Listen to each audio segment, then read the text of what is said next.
Welcome to the Cape Fear Regional Jetport and our newest edition of the Brunswick Beat.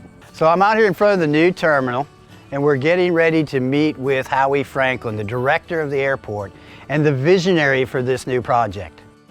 And what we're going to be discussing with Howie is the impact that this airport has made economically on this coastal region of North Carolina. And we're also going to talk about history. If you're a history buff, Howie's stories are fascinating and impressive. Howie served 29 years in the U.S. Air Force, earning the rank of Chief Master Sergeant. 24 of those years were spent at Andrews Air Force Base, where he was assigned Special Missions Operations. And for 18 of those years, he flew on Air Force One and is one of the only people that has ever served 5 U.S. presidents. So how cool is that? Let's go in and meet my friend Howie Franklin. Hey folks, it's Jack Hamilton with the Hamilton Realty Group, and today I have the honor of actually spending some time with Chief Master Howie Franklin. A lot of you probably know Howie. He has actually written a book. But how I got to know him was that a couple years ago, he gave our real estate office an opportunity to actually set up a second office at the Cape Fear Regional Jetport. And since that time, we have gotten to know each other well. I've learned lots and lots about Howie's story, but I thought today we'd just let him talk a little bit about his background and what makes him so famous. And also just to talk about how this whole Jetport vision came about. So Howie, tell us a little bit about your background. Well, I got drafted in 1965 and realized that the United States Air Force was the only armed forces in the United States of America that the enlisted man was not the primary resource to get shot.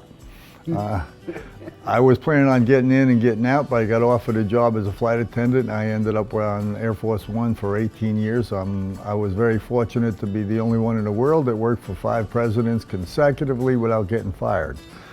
President Ford, President Carter, President Reagan, President Bush, President Clinton. He's guilty, but he's a nice guy. In 1990, I got offered a possible job here at Brunswick County Airport. And in 1994, they called me up and said, we need you right away, and I was able to retire and come down.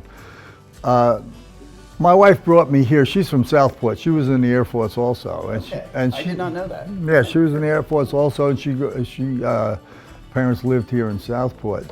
Brought me here in 1990, and she took me down the west end of Oak Island. Mm-hmm. Now I'm from the south shore of Long Island near the Hamptons, where they have barrier islands, beaches, and things of that nature. So I get out of the car in the west end of Oak Island and I walk through sand dunes, and that looks familiar to me, to my hometown. And then I come out on this gorgeous, gorgeous ocean on the west end. Turn to the right and there's an inlet. Well, that's familiar looking. And then there's a big waterway. I said, looks like Long Island. Only the difference was it was January 11th, it was 72 degrees. A little different than Long Island that time of year, huh? And the taxes were better. So, right. You know, immediately I said, ho. I actually went to Southport in 1990 with some of her family from the Southport area, and it was a fishing village. And there was a lot of people that had no idea what they had. They just saw it as a fishing village, and that was it. Right. I took one look at it and I said, this is Annapolis, for God's sake. I mean, it's, and next thing you know, I went to the county commissioners, we're talking about it. They didn't have a clue of what the potential or the future was.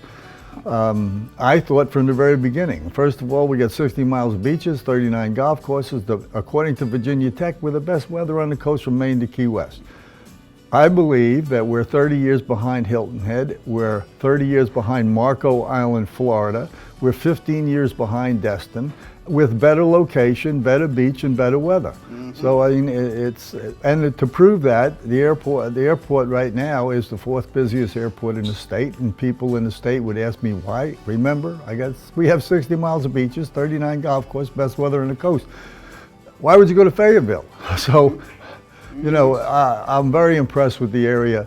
Recently, when the COVID, the disease came and hit us, in April we had 18 jets coming in and out of here. I mean, 12 jets in April. And then in May, we had 75 large jets. Now, that's not counting hundreds of small airplanes that's coming in and out of here every day. every day. Absolutely. So, I mean, location, and the fact that these big grocery stores are building these multi-million-dollar complexes here, they're not doing it for us. They crunch numbers. I mean, they look for the future. You and I talk about this a lot. Exactly. So, I mean, and the fact that I have billionaires flying in here from we have one from San Francisco that bought a Learjet just so they could get here faster. And they think it's the greatest thing since sliced bread. I mean, they're not stupid. So anybody that comes here, I consider them a genius. So folks, if you haven't figured out why we wanted to talk with Howie, because one of the things I talk about all the time is this man is the greatest advocate for our area. He just rattled statistics that take me a lot of time to talk about, but he's one of the greatest advocates for our area. So Howie, so you came here in '90, so we came in the early 2000s, and then how did you come up with the vision for the new terminal? Tell me about that, because I mean we started together across the street in a not so great terminal. But. Well, when I got here, they had a budget of $75,000 a year for the whole airport, and so we had 4,000 foot of runway. We were able to convince the state to extend our runway to 4,300 feet, to 43, and then we went to 5,505 feet. And what does that mean as far as the size of aircraft? Well, yeah, it increased immediately, and I was able to use fax. There was people calling me. We weren't doing this, hey, let's get this nice idea, let's develop the airport. No. Arnold Palmer's on the phone with me from Pennsylvania because his daughter has a house at Bald Head and is calling me, Howie, I can't get in with my airplane. He's just one of many. So the demand was there. Right.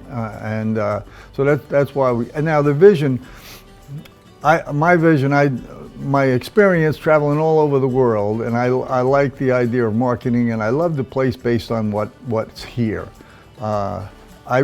I talk to people, and when they come to Oak Island, one of the things they'll say, when they cross the bridge, they feel this. They get a feeling, I'm here.